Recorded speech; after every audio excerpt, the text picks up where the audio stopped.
Hello student, good morning. ये तीसरा lecture है आपका design of concrete structure subject का। देखो, इससे पहले अपन ने अभी पहले वाले लेक्चर में अपन ने क्या देखा था। अपन ने पढ़ा था कि वर्किंग स्ट्रेस मेथड क्या होता है, उसके अजम्पशंस क्या हैं, उसके एडवांटेज क्या हैं, उसके डिसएडवांटेज क्या हैं। उसके साथ साथ अपन ने एक सबसे पहले अपन ने पढ़ा था कि जो वर्किंग स्ट्रेस मेथड है वो इलास्टिक थ्योरी पर एप्लीकेबल होता है। और इलास्टिक थ्योरी के जो अजम्पशंस होते हैं कि मटेरियल जो है होमोजीनियस होना चाहिए, लेकिन अपना कंक्रीट जो आरसीसी का स्ट्रक्चर है वो होमोजीनियस नहीं होता। तो अपन ने क्या किया था कि अपन ने जो है स्टील को रिप्लेस किया था कंक्रीट से। तो उसके लिए अपन ने हेल्प ली थी ट्रांसफॉर्म सेक्शन की। तो ट्रांसफॉर्म सेक्शन ने अपन ने क्या किया था कि जो स्टील है उसको रिप्लेस कर दिया था कंक्रीट में। तो जब कंक्रीट में रिप्लेस किया था तो स्टील का जो एरिया बन गया था, जो स्टील का एरिया था AST, वो अब इक्विवेलेंट एरिया आ गया था MAST। और जो स्टील में स्ट्रेस थी सिग्मा ST, तो इक्विवेलेंट सेक्शन में स्ट्रेस आ गई सिग्मा ST अपॉन M। उसके बाद अपन ने क्या किया था, actual depth of neutral axis find out की थी।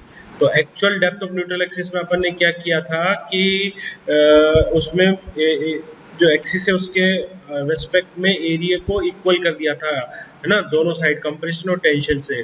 तो अपना फॉर्मूला निकल के आया था BXA² equals to MAST D minus XA। उसके बाद अपन ने क्या किया था कि critical depth of neutral axis देखी थी। Critical depth of neutral axis क्या होती थी कि कंक्रीट में स्ट्रेस और स्टील में स्ट्रेस अपनी मैक्सिमम वैल्यू पर साइमल्टेनियसली यानी एक साथ पहुंचे, तो उस एक्सिस को अपन कहते थे, जहां पर वो लोकेट होती है वो उसको कहते थे क्रिटिकल एक्सिस। ठीक है, तो वहां से अपन को निकल के आया था कि क्रिटिकल एक्सिस का फॉर्मूला अपन ने ड्राइव किया था कि एक स्ट्रेन डायग्राम बनाया था। उसमें अपन ने क्या किया था कि कंक्रीट में स्ट्रेस परमिजिबल सिग्मा CBC ली थी और स्टील में stress sigma ST upon M ली थी। वहां से अपन ने जो है सिमिलर ट्रायंगल का रूल लगाकर XC की वैल्यू निकाली थी। तो अपनी XC वैल्यू आई थी M sigma CBC upon M sigma CBC plus sigma ST। उसके बाद अपन ने देखा था कि जो ये जो कांस्टेंट है उसको अपन ने K नाम दिया था। तो K की वैल्यू XC की वैल्यू आई थी K इंटू D और K की वैल्यू आई थी 93.33 अपॉन 93.33 प्लस सिग्मा ST।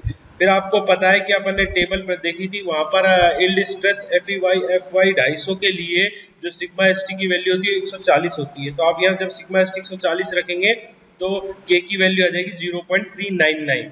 अगर FE 415 देखेंगे तो सिग्मा ST की वैल्यू 230 रखेंगे, तो यहाँ पर 230 पुट करोगे तो 0.288 आ जाएगी।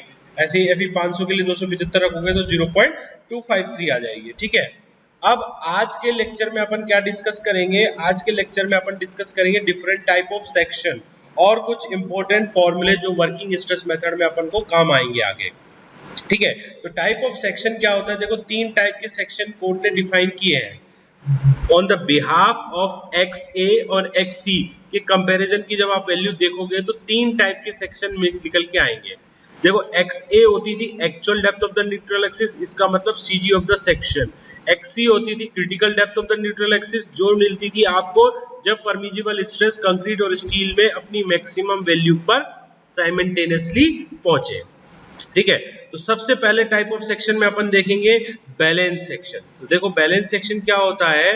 बैलेंस सेक्शन का मतलब ये होता है कि XA इक्वल्स टू XC, यानी actual depth of neutral axis जिस केस में critical depth of neutral axis के बराबर हो जाती है, तो उसको अपन कहते हैं बैलेंस सेक्शन।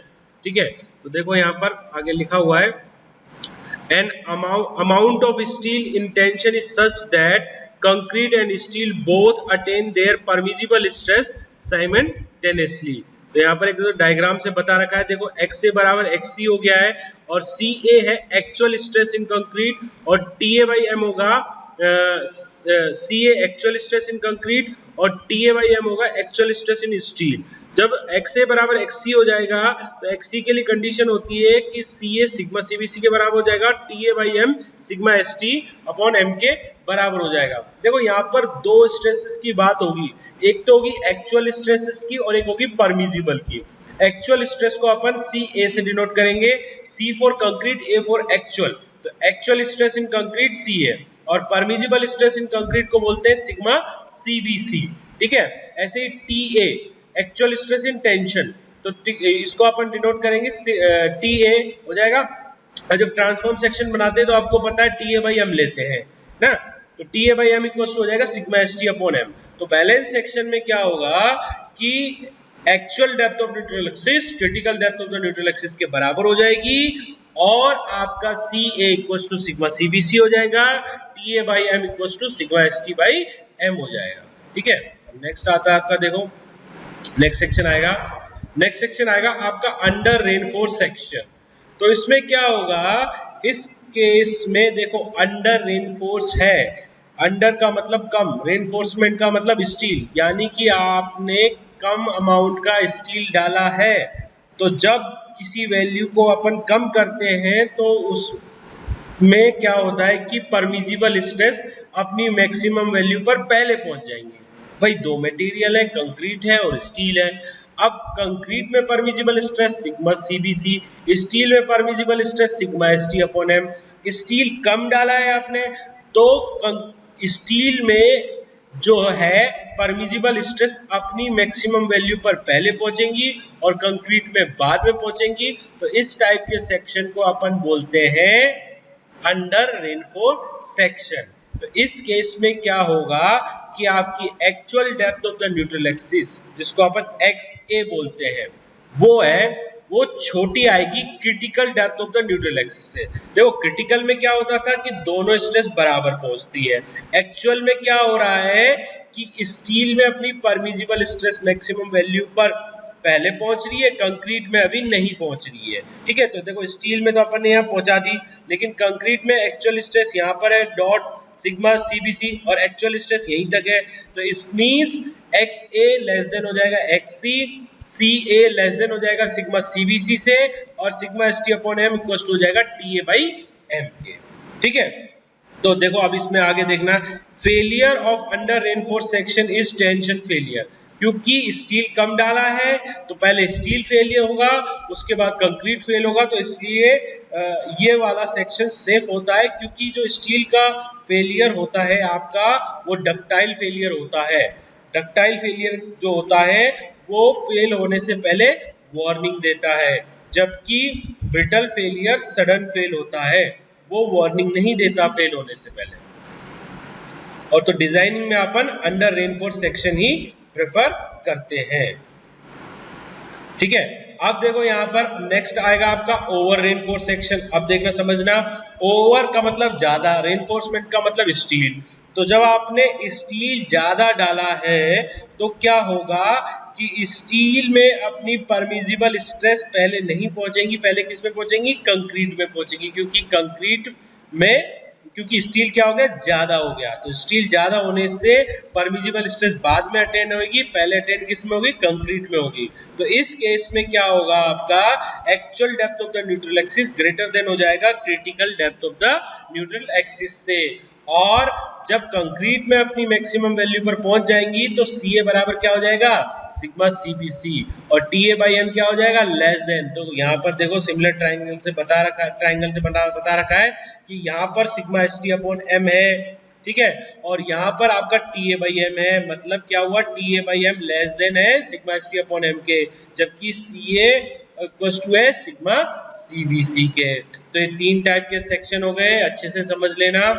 पहला था बैलेंस सेक्शन या क्रिटिकल सेक्शन भी बोलते हैं अपन। बैलेंस सेक्शन में क्या होता है, actual depth of the neutral axis जो है critical depth of the neutral axis के बराबर हो जाती है। सीए जो एक्चुअल स्ट्रेस इन कंक्रीट है वो बराबर हो जाएगी permissible stress in concrete sigma CBC के। टीए बाई एम जो है actual stress in steel equal to हो जाएगी sigma S T upon M. ठीक है, और दूसरा था under reinforce section. Under reinforce section का मतलब हो गया आपने स्टील कम डाला है, तो स्टील कम डाला है तो स्टील में अपनी परमिजिबल वैल्यू पहले पहुंचेगी, बाद में कंक्रीट में पहुंचेगी। तो T A by M equal to sigma S T upon M होगा। सी ए जो होगा लेस देन होगा सिग्मा सीबीसी से, और एक्स ए जो होगा लेस देन होगा एक्स सी से। ओवर रेनफोर्स मतलब रेनफोर्समेंट ज्यादा डाला है तो परमिजिबल स्ट्रेस पहले किस में पहुंचेंगी, कंक्रीट में पहुंचेंगी। तो सी ए बराबर sigma C B C concrete के लिए हो जाएगा, T A by M less than हो जाएगा sigma S T upon M से, और एक्स ए ग्रेटर देन हो जाएगा एक्स सी से। ठीक है, तो failure of over reinforce obvious सी बात है, जब आपका स्टील में स्ट्रेस अपनी मैक्सिमम वैल्यू पर पहुंच नहीं रही है, कंक्रीट में पहुंच रही है, तो फेलियर कंक्रीट की साइड से होगा। और आपको पता है कि कंक्रीट ब्रिटल है, ब्रिटल होने की वजह से वो सडन फेल होता है, तो दिस टाइप ऑफ सेक्शन को अपन डिजाइनिंग में कंसीडर नहीं करते हैं। ठीक है, उसके बाद आता है नेक्स्ट बेंडिंग मूवमेंट। तो देखो बेंडिंग मूवमेंट क्या होता है, it is a movement develop in a beam at a section due to external loading. Simple है, आपने पढ़ रखा है कि अगर बीम पर कोई भी लोड लगाते हैं, एक्सटर्नल लोड लगाते हैं, तो उसकी वजह से बीम डिफॉर्म होती है। तो कोई भी सेक्शन काट लो, एक्स एक्स सेक्शन काट लिया, उस पर आप बेंडिंग मूवमेंट इजीली कैलकुलेट कर सकते हो, ये आप सबने सोम में पढ़ा ही है। ठीक है, उसके बाद आता है मूवमेंट ऑफ रेजिस्टेंस। तो देखो ये क्या होता है, the maximum value of bending movement that any particular beam can resist safely। तो मूवमेंट ऑफ रेजिस्टेंस, रेजिस्टेंस का मतलब आप समझते ही हैं कि मैक्सिमम मूवमेंट जो रजिस्ट करे बीम। ठीक है, तो जितना आप कोई बीम डिजाइन कर रहे हो, तो उस बीम को डिजाइन करोगे तो उसकी कुछ विड्थ दोगे, उसकी कुछ डेप्थ दोगे, उसमें कुछ अमाउंट का स्टील डालोगे, तो इन सब से जो है मूवमेंट ऑफ रेजिस्टेंस निकल के आता है। इनके फॉर्मूले अपन देखेंगे कैसे मूवमेंट ऑफ रेजिस्टेंस के फॉर्मूले आएंगे, आपके आगे डेरिवेशन देखेंगे उनके। तो ये समझ लेना कि मूवमेंट ऑफ रेजिस्टेंस जो होता है डिपेंड करता है एरिया क्रॉस सेक्शन बीम का बी और डी पर, और अमाउंट ऑफ स्टील पर कि कितना अमाउंट ऑफ स्टील आप डाल रहे हो, उससे मूवमेंट ऑफ रेजिस्टेंस आता है। तो एक बात आप याद रखना कि जो मूवमेंट ऑफ रेजिस्टेंस होता है वो किसी भी बीम की कैपेसिटी कहलाती है कि कितना वो मैक्सिमम मूवमेंट ले सकती है। और बेंडिंग मूवमेंट जो होता है वो लोड की वजह से जो मूवमेंट आता है उसको बेंडिंग मूवमेंट बोलते हैं किसी भी सेक्शन पर। ठीक है, तो आप अगर बीम को सेफ बनाना है तो आपको हमेशा आपका मूवमेंट ऑफ रेजिस्टेंस ज्यादा होना चाहिए एक्सटर्नल अप्लाइड मूवमेंट से। ठीक है, तो आगे देखते हैं। अब अभी देखो, to get movement of resistance any one material should be at maximum permissible value. देखो मूवमेंट ऑफ रेजिस्टेंस के कुछ फॉर्मूले आएंगे। देखो अपन ने तीन टाइप के सेक्शन पढ़े थे, balance section, under reinforce section और ओवर रेनफोर्स सेक्शन। अब आपको अगर मूवमेंट ऑफ रेजिस्टेंस निकालना है तो मूवमेंट ऑफ रेजिस्टेंस के लिए किसी एक सेक्शन में या तो कंक्रीट में या स्टील में स्ट्रेस अपनी मैक्सिमम वैल्यू पर पहुंचनी चाहिए। अगर स्ट्रेस अपनी मैक्सिमम वैल्यू पर नहीं पहुंचेंगी तो उसकी वैल्यू आपको नहीं मिलेगी तो आप जो है movement of resistance find out नहीं कर सकते हैं। देखो यहाँ कैसे निकालते हैं, उसके लिए सिंपल सा डायग्राम बना रखा है। देखो यहाँ पर समझना, ये एक ब्लॉक डायग्राम है, बीम का क्रॉस सेक्शन है, जिसमें ये जो नीचे विड्थ दे रखी है बी, है ना, डी स्मॉल इफेक्टिव डेप्थ है स्मॉल डी, और एक्स है actual depth of the neutral axis है। ठीक है, तो ये बी विड्थ हो गई, डी इफेक्टिव डेप्थ हो गई, एक्स है। अब अपन को पता है कि ट्रांसफॉर्म सेक्शन में कन्वर्ट करना पड़ेगा, क्योंकि ये तो इलास्टिक थ्योरी के लिए एप्लीकेबल नहीं होता, तो इलास्टिक थ्योरी पर एप्लीकेबल कराने के लिए क्या होगा ट्रांसफॉर्म में। तो अपन ने इस स्टील को कंक्रीट में जब कन्वर्ट किया तो इसका एरिया एम से मल्टीप्लाई हो जाएगा और स्ट्रेस एम से डिवाइड हो जाएंगी। ठीक है, उसके बाद आपको क्या करना है, यहाँ देखो, यहाँ पर आपको स्ट्रेस डायग्राम बनाना है। ठीक है, अभी अपन ने थोड़ी देर पहले देखा था कि जो है स्ट्रेस डायग्राम इसका एक जब स्ट्रेस स्ट्रेन कर्व पड़ा था तो एक्स एक्सिस और वाई एक्सिस पर देखा था, तो एक्स एक्सिस पर जो आ रहा था आपका स्ट्रेन आ रहा था, वाई एक्सिस पर स्ट्रेस आ रहा था, तो वो जीरो से स्टार्ट होकर लीनियर डायग्राम आता है, आपको पता है। ठीक है, लीनियर स्ट्रेस डायग्राम होता है, तो यहाँ से लीनियर स्ट्रेस डायग्राम मैंने ड्रॉ कर दिया। ये ऊपर कंप्रेशन में क्या है, कंक्रीट है, तो कंक्रीट का लीनियर स्ट्रेस डायग्राम ड्रॉ कर दिया। यहाँ पर जीरो आ रही है, यहाँ तक स्ट्रेस जा रही है। ठीक है, और इस स्ट्रेस को वैल्यू को अपन ने नाम दे दिया कि CA स्ट्रेस है। ठीक है, उसके बाद ये ऊपर कंप्रेशन, नीचे टेंशन, टेंशन में ये कंक्रीट है, तो अपन ने अजम्पशंस में पढ़ा था कि all tensile stress of the concrete should be ignored, तो इग्नोर कर दी तो कोई स्ट्रेस डायग्राम आएगा नहीं। उसके बाद यहाँ पर क्या है, है तो ये स्टील, लेकिन आपने ट्रांसफॉर्म सेक्शन में कन्वर्ट किया है, तो एक तरह से काम तो ये स्टील का ही कर रहा है, तो आपकी इसकी स्ट्रेस लेनी पड़ेगी। तो स्टील में स्ट्रेस क्या आएगी, स्टील में स्ट्रेस होगी area of steel into stress in steel, तो स्टील में फोर्स आ जाएगा। तो टी टेंसाइल फोर्स है, एरिया ऑफ स्टील कितना है, एरिया ऑफ स्टील कितना है MAST, और एक्चुअल की बात करें तो एक्चुअल स्ट्रेस कितनी होगी TA/M, तो M से M कैंसिल हो जाएगा, TA इंटू AST हो जाएगा। अब ये TA की जगह जब सिग्मा ST लिख लोगे तो इट मींस कि इसमें स्ट्रेस अपनी परमिजिबल वैल्यू पर पहुंच गई है। जब तक परमिजिबल वैल्यू पर नहीं पहुंचती तब तक आप इसको TA लिखोगे, और ऊपर वहां पर सिग्मा CBC जब तक नहीं लिख सकते जब तक परमिजिबल पर नहीं पहुंचती। अगर परमिजिबल पहुंच जाती है तो आपका सिग्मा CBC आ जाएगा। अब उसके बाद आप यहाँ देखो कि स्ट्रेस डायग्राम बन रहा है ना, ये ट्राइंगल बन रहा है, ये CA है, ये डेप्थ X है। तो आपको पता है कि ट्राइंगल का एरिया होता है 1/2 विड्थ इंटू डेप्थ, तो 1/2 ये XA इंटू CA।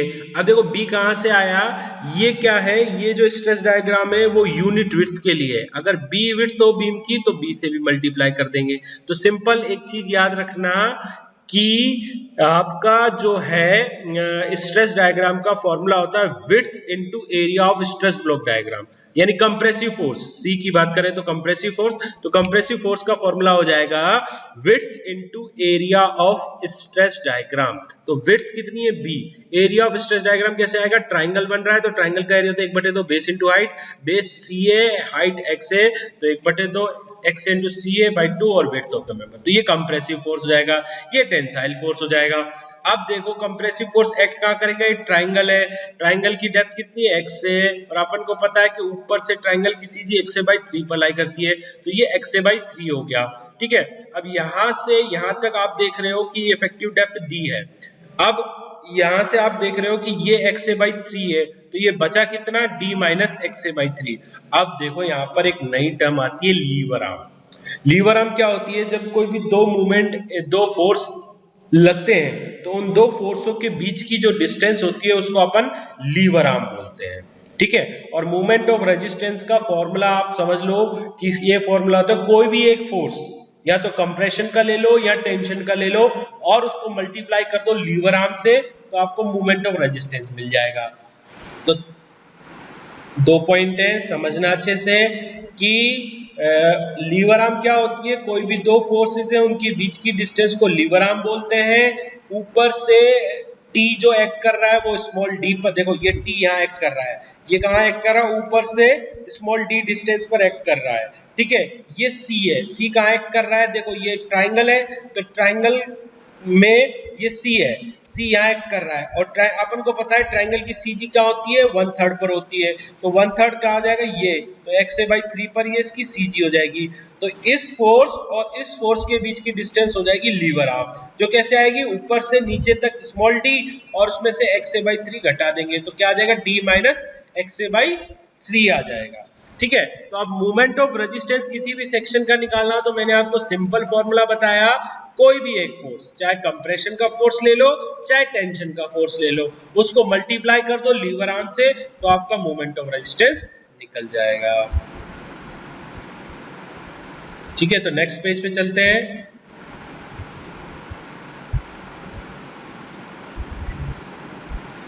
तो देखो कंप्रेसिव फोर्स मैंने अभी आपको वहां समझा दिया, दोबारा से देख लेते हैं अपन। कंप्रेसिव फोर्स इक्वल्स टू होता है stress into area of stress diagram.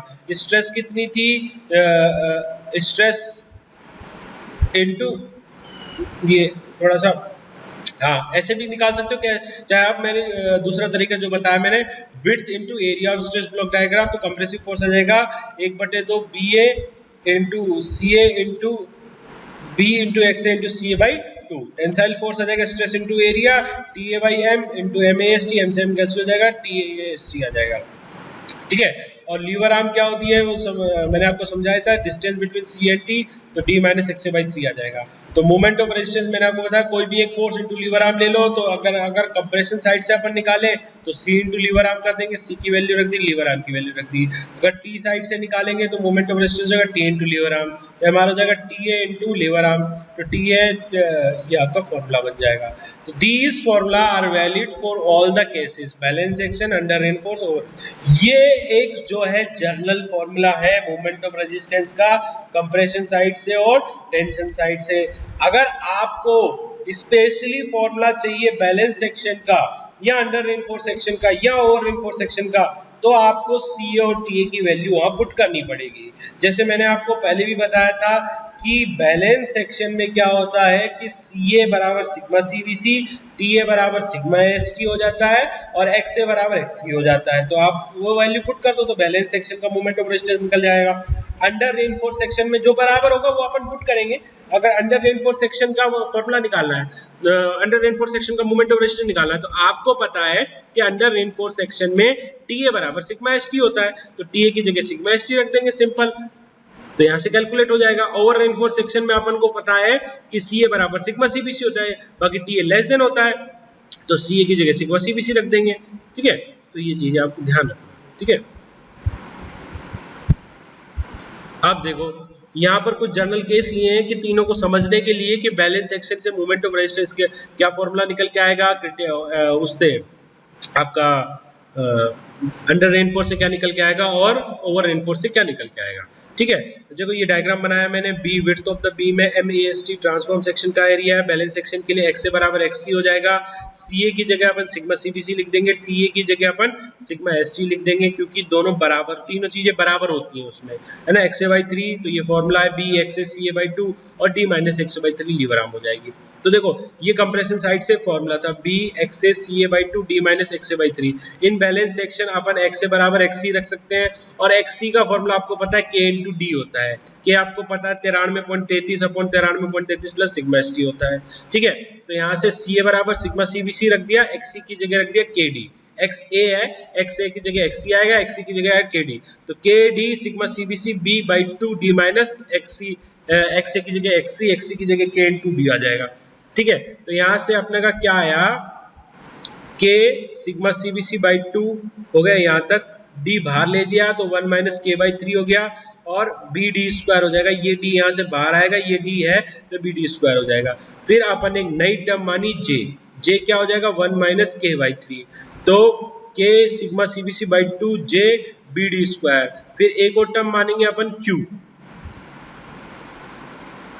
ठीक है, तो K sigma C B C by 2 into J को अपन बोलेंगे क्यू, तो बैलेंस सेक्शन का मोमेंट ऑफ रेजिस्टेंस का फॉर्मूला आ जाएगा क्यू बी डी स्क्वायर, ठीक है। तो ये आपका कहां से आया, कंप्रेशन साइड से। टेंशन साइड से निकालोगे तो टेंशन साइड से एक फॉर्मूला और देख लेते हैं। टेंशन साइड से फॉर्मूला होता है, जनरल फॉर्मूला होता है T A into A S T into D minus X A by 3। In balance section T A बराबर हो जाएगा sigma S T upon M. आप टी ए बाई एम भी लिखोगे तो sigma S T by M लिखना पड़ेगा, तो एम से एम कैंसिल हो जाएगा, बात वही आएगी T A equal to sigma S T, है ना।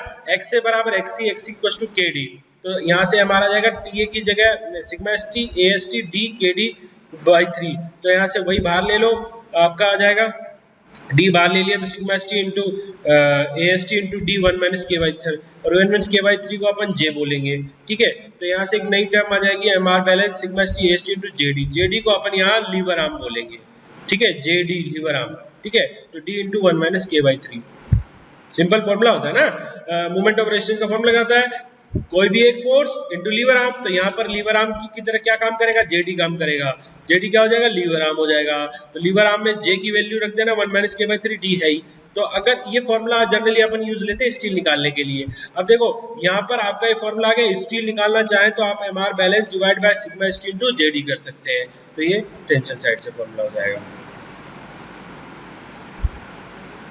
नेक्स्ट पेज पे चलते हैं। अब देखो अंडर रेनफोर्स सेक्शन का समझना है अपन को, अंडर रेनफोर्स सेक्शन का कैसे निकालें। तो देखो यहाँ पर अंडर रेनफोर्स सेक्शन में मैंने आपको बताया था क्या होता है, अंडर मतलब कम, स्टील डाला कम तो स्टील में अपनी परमिजिबल वैल्यू पर पहले पहुंचेंगी, तो यानी कि sigma TA by M equal to sigma ST upon M हो जाएगा। तो मैंने आपको बताया था ना, एम से एम कैंसिल भी कर सकते हो, तो sigma ST equal to TA हो जाएगा।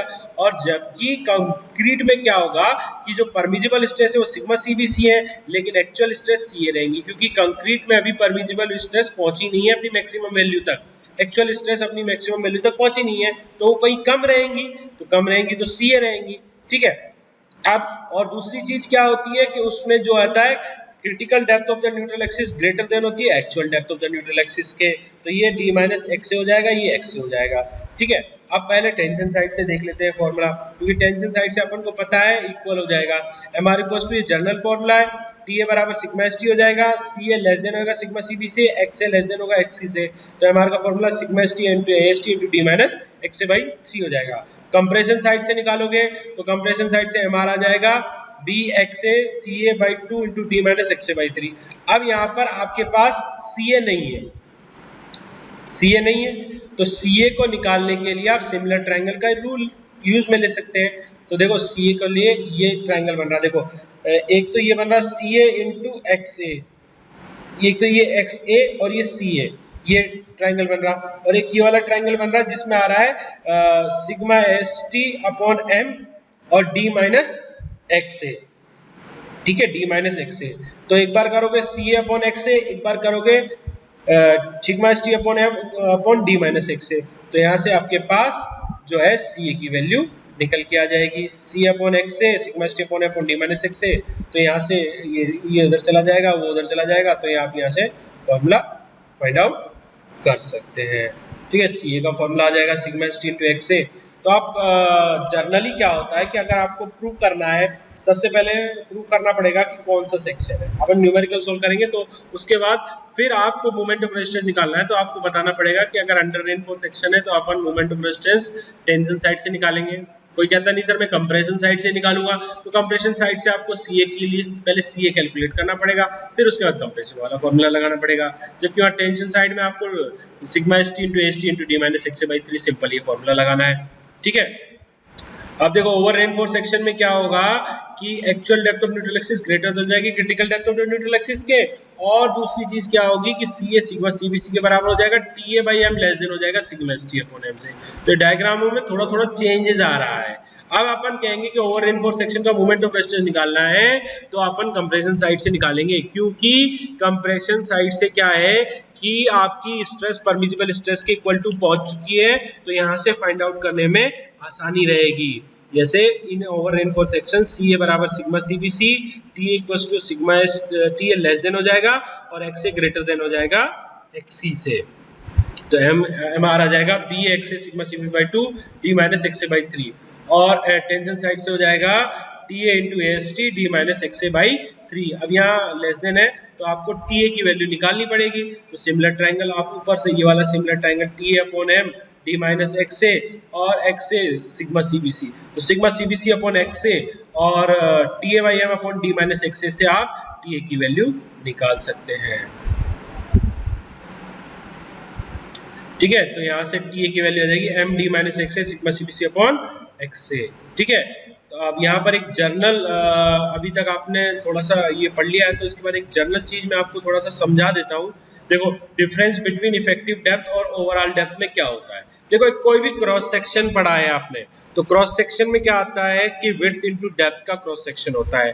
तो देखो ये B है और ये आपका D है, ये इसका क्रॉस सेक्शन हो जाएगा, B width of the beam हो जाएगी और capital D overall depth of the beam हो जाएगी। ठीक है, अब क्या है कि स्मॉल d क्या है, effective depth of the beam है। अब इसको कैसे निकालते हैं, देखो इफेक्टिव डेप्थ की डेफिनेशन होती है टॉप कंप्रेशन फ्लेंज से up to the centre of the tension reinforcement तक की डिस्टेंस को अपन जो है इफेक्टिव डेप्थ बोलते हैं।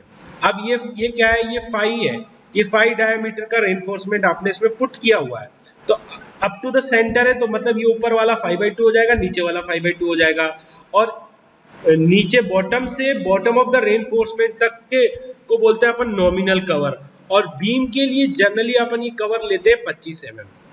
ठीक है, तो नीचे वाली डिस्टेंस क्या हुई, नॉमिनल कवर प्लस 5/2।